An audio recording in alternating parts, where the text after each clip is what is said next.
Well, hello again, everybody. My name is Greg Anderson, and this is the Good Timekeeping Show with Greg Anderson. Hey, before I get started here, I'm going to give you a watch review today, but I have to acknowledge a great website, gcentral.com. That's g-central.com. Now, I'd be a little surprised if you haven't heard of them already, but in case you haven't, this is kind of a fan blog website for fans of all things G-Shock, and it's a great comprehensive resource. If you want to know about current and upcoming G-Shock models and rumors and upcoming releases and, what's the price, what's the availability, what about the Japanese exclusive models, all that kind of stuff, the place to go for that information is gcentral.com. I have certainly looked there, but I hadn't looked there for a little while. Oh, and I should also tell you, even if you're looking at older models and discontinued models, check out the search box and type in the model number of whatever G-Shock watch you're interested in and look in their archives. Great stuff there. Okay, so it's been a couple of weeks. I haven't really looked at the G Central website for a few days, and then I looked at them this morning, and lo and behold, there was a blog post about me, or more specifically, about this YouTube channel. So I am honored, I am flattered, and I think it's pretty cool. So those of you that are checking out my YouTube channel because of that, hey, welcome. Look through, find some of my Casio and my G-Shock reviews. Today, however, it's not a G-Shock review, okay? What I'm going to talk about is a watch it's a talking watch that also has the radio-controlled atomic timekeeping. So to me, that's kind of a novelty, kind of fun watch. But for some other people, this may be a very essential watch, for people that have some sort of vision disability. Hey, let's check out this watch. All right, let's take a look inside our watch case today. And here's the one I want to talk about today. I don't actually know the brand name of this watch. I've actually seen similar watches that I think are basically the same thing with a few cosmetic differences online, and they have different brand names. Some of them, there's a brand name Reason, I think it's called, Reizen. It's also under the name Five Senses, Life Max, On Time, JSJ, but they all seem to be, again, the same basic thing with these 4 buttons to access the functions and the settings. And so I'm going to show you how this one works. This one doesn't have a brand name on it, but I'll go through all the functions and features here in a moment. I found this for sale anywhere between about $30 up to about $55, $60, just kind of depending on where you shop. Also, maybe instead of having a leather watch band like this, maybe it'll have a metal watch bracelet. So there are some variations which could affect the price, but other than that, it's kind of, depending on where you shop, you're going to find better deals than other places. But I was able to find this, eBay, Amazon, and especially any places that specialize in selling items to those with disabilities. So not difficult to find. Let me just show it to you this way for a moment. Okay, so that's a nice leather watch band. In fact, it's stamped right there. It says genuine leather. Okay, so that nice two-tone watch band. On the back of it, again, no major markings, except it says Japan Movement assembled in China. And then there are some vents, if you will, here that I think are valuable in allowing the sound to come out, because there will be a little speaker in there. And here you can see there are 4 tiny screws that hold this back on. So if you need to change the battery, you just take off those 4 screws to access that. I'm not going to demonstrate how to change a battery right now. The battery it uses is the lithium CR2032 battery, which actually is a pretty common size. You can go to your local Walmart store or just about anywhere and find that battery pretty easily if you want to do the battery change yourself. 4 buttons to do all the functions and features. Pretty simple layout. And okay, let's get a little deeper into it now. And the main feature for this is the fact that it talks. So I'm going to start by pressing this button at the 2 o'clock position. The time is 5:10 p.m. Okay, and I've placed a microphone right there close to the watch to assist me with this video. All right, so just announced the local time for me. I'll press that again now. The time is 5:11 p.m. This one happens to have a little bit of a British accent. I think there are other models that maybe have more of an American accent on the voice, but there you go. This button down here at the 4 o'clock position, when you press this. Today is Monday, April 6, year 2020. 20. Oh, okay. All right. So there you got the date. Up here, the 10 o'clock button will tell you the alarm setting. The alarm time is 7:30 a.m. And this one at the 8 o'clock position, if you tap it, it says... USA time not updated. Oh, so it's telling me that the time did not update itself last night overnight like it normally would. So I guess I had this in a place where reception was a little more difficult. I can report already that the reception on this is a little trickier than it is with some of my Casio watches, some of my G-Shock watches with multiband 6 and what have you. So got to be a little bit more careful about where I place this overnight so that it can do its time updating. Also, I believe it only tries to update itself once overnight, whereas the Casio watches will keep trying up to 5 or 6 times before they set themselves to the right time. According to the user manual, this will try to update itself at 3 a.m., so reception is always better overnight with these radio-controlled watches and clocks. So 3 a.m. is when this one tries to do it. Now, obviously, if this was able to update the time overnight last night, then the voice announcement when I pressed the 8 o'clock button would have said USA time updated, whereas right now it says USA time not updated. All right. Now, even though this doesn't have a digital readout or something to assist you in setting things like the alarm or the hourly chime, it does have that function. So I'll show you how to get into that. So instead of an hourly chime with a beep on every hour on the hour like the Casio watches that I have, this one will announce the time every hour on the hour. You can activate or deactivate that function. And then it has the one daily alarm, which will go for about 30 seconds, and it makes kind of a tone for 30 seconds, and at the end of that noise, the kind of the beeping that it does, it will announce the time. So that's what the daily alarm is like for this.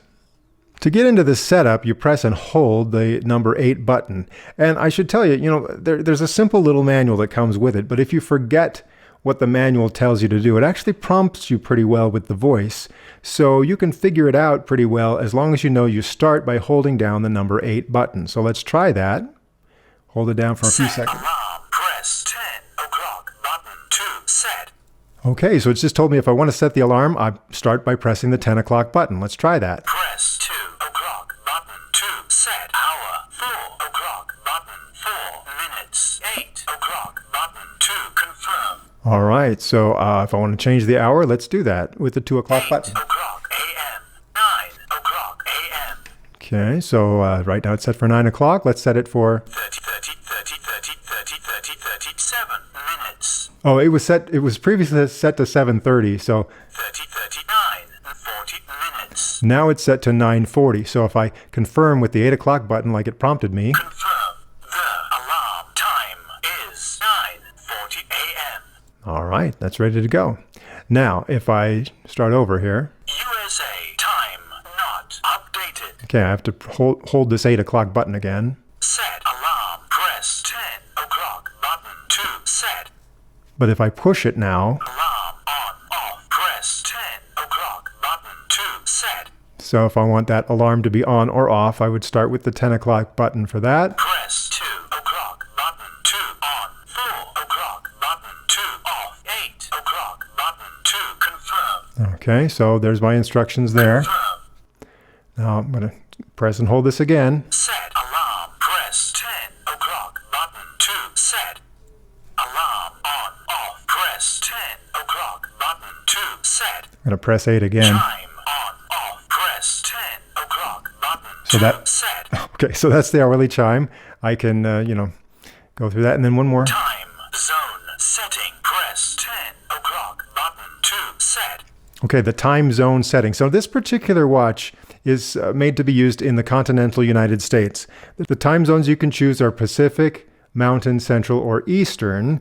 So if I press 10 o'clock and start setting that, Press 2 o'clock button to set. 8 o'clock button to confirm. okay, so 2. I'm going to scroll ahead 1 hour. USA Central. Okay, I'm in the Mountain time zone. I just set it to Central. I'll press 8 to confirm. Confirm. 6:18 p.m. Okay, and now it's going to race around to reflect that time that I've just set. It's going to go around just 1 more hour. And as you can see, the hour, minute, and second hands are all connected. So it's got to race around the second hand has to go around a full 60 times in order to get ahead and show me the updated time. But it'll do that, and I'll just show you what that's like when it arrives.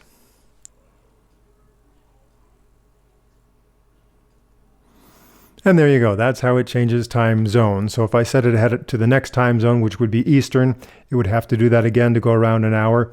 But if I set it then again to go back to Pacific time, it would have to go around, several hours in order to get back to what the time is in the Pacific time zone right now.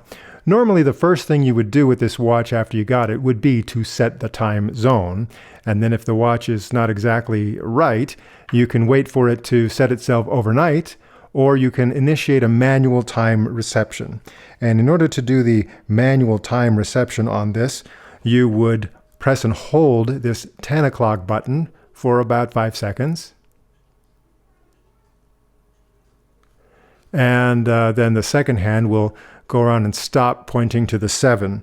And so you'll just let it sit there for anywhere between 5 and 15 minutes until it sets itself. Or if it's not successful in setting itself, then you can try it again some other time, or again, just wait for it to go overnight. But that's how you initiate the manual time reception on that. If it's unable to receive the time this way, and then you still want to manually set the time, there is a way to do that as well. All right, I couldn't actually make it stop the time reception manually. I had to wait for the watch to do its thing. So it actually did update itself, and now listen to what it says. USA time updated. All right, but if it did not update itself and I wanted to manually set the time, here's what I do. Okay, press and hold the 8 o'clock button.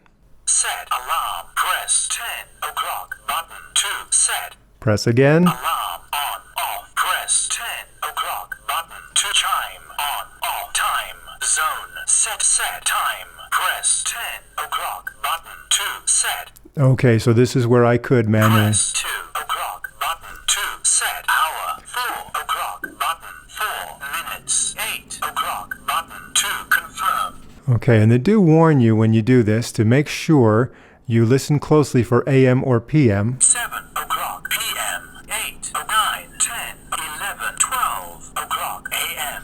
1, 2, 3, 4 o'clock AM. Okay, and then here. 20, 30, 31, 30, 33, 34, 36 minutes.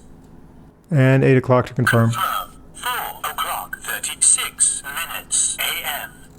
Oops, okay, now it's going to take its own sweet time getting around to that manual thing I just set it to. Oops, I should have thought about that. Well, while we're waiting, I could tell you a couple more things about this watch. When it gets down to low battery, the indicator that it's on low battery is that the hands will simply stop, pointed straight up at the 12. So when that happens, that means you got to change the battery.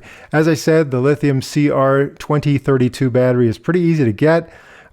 This says that the battery could last up to 2 years if the talking function is not active. If you have it talk, say, 5 times a day, maybe it'll last 1 year. If you have it talk 25 times a day, maybe the battery only lasts about 4 months. So I'll see how it goes on this. I do have the hourly announcement set to go, so I guess that's 24 times a day. So maybe this battery won't last all that long for me, but hey, if the battery goes out, I can show you how to change the battery on this. When the battery goes out, if the hands are not pointed straight up at the 12, there is a little procedure that you have to do when you put in a new battery to make sure the hands are correctly aligned. But apparently, if the battery goes out and the hands are already stopped at the 12 when you change it, you shouldn't have any trouble getting it back up to speed. So I will revisit this watch when I change a battery, and I'll show you what that's all about. As far as I know, this isn't necessarily a men's watch or a women's watch. It's not too large. I mean, well, compared to one of these Pro Treks, it's actually kind of small. Boy, look at that big old G-Shock there. Okay, so that's kind of a tiny watch. So a little bit large for a women's watch, kind of normal or on the small side for a men's watch.